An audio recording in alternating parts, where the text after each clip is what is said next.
Have you ever wanted to just hit a giant reset button on something? Well, imagine a whole country doing that. Not once, but twice.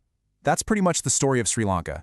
Today, we're going to dive into how this nation completely rewrote its own rulebook with two very different constitutions, totally redefining itself along the way. So that's the big question, right? After literally centuries of foreign rule, how do you even begin to build something that is truly, authentically yours? For Sri Lanka, the answer wasn't a huge, violent uprising. Instead, they took a different path, a deliberate, thought-out process of constitutional reform. They chose to write their way into a new future. But to really get why this was such a big deal, we've got to look back. Sri Lanka's history is this complex tapestry woven with threads of different colonial powers, and all that history created this powerful, deep-seated desire to forge an identity that was entirely their own, stepping out from the long shadows of the past.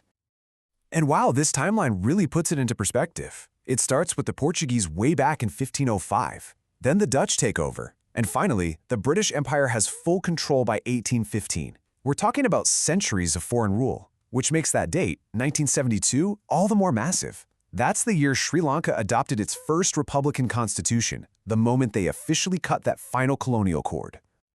Okay, this brings us to a slightly complicated but super important idea, constitutional autochthony. The easiest way to think about it is like this. Instead of just moving into a house built by someone else and living by their rules, you decide to tear it down and build your own from the ground up. It's a homegrown constitution. Its power comes directly from the people, not from the old colonial rulers. It's a huge statement, both legally and symbolically. All right, so let's talk about that first draft, that first attempt at a homegrown operating system for the country. This was the 1972 Constitution, and it was a monumental step.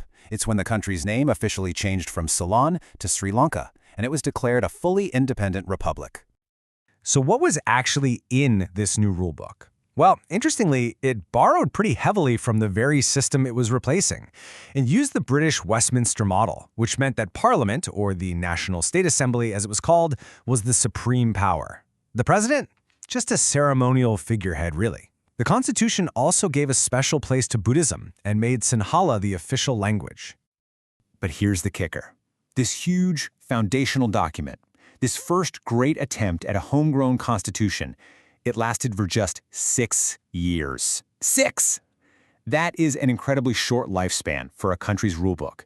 And it tells you that something big, something radical was already brewing. And boom, just a few years later, in 1978, that change arrived. We get the second draft. And listen, this wasn't just a few edits here and there. This was a complete overhaul, a total rewrite that established the system that Sri Lanka still uses today. It was a dramatic reimagining of the entire national blueprint. So if you remember one thing, make it this. The single biggest change was a radical pivot in how power worked.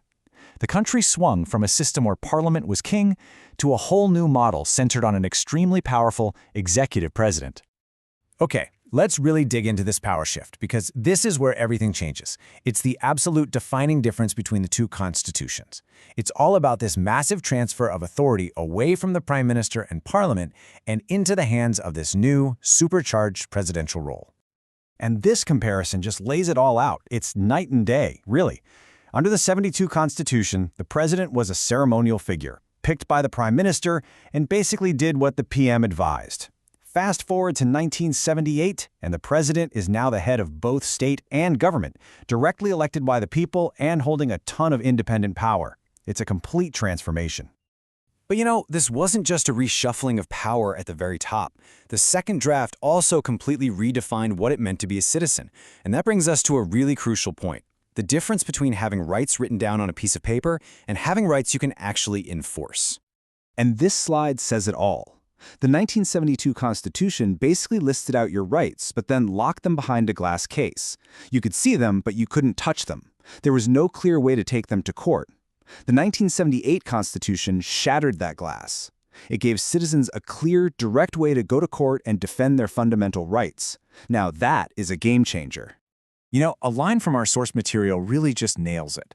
Both of these documents, the first draft in 72 and the rewrite in 78, were landmark events. Each one, in its own unique way, was an absolutely critical step in the story of modern Sri Lanka.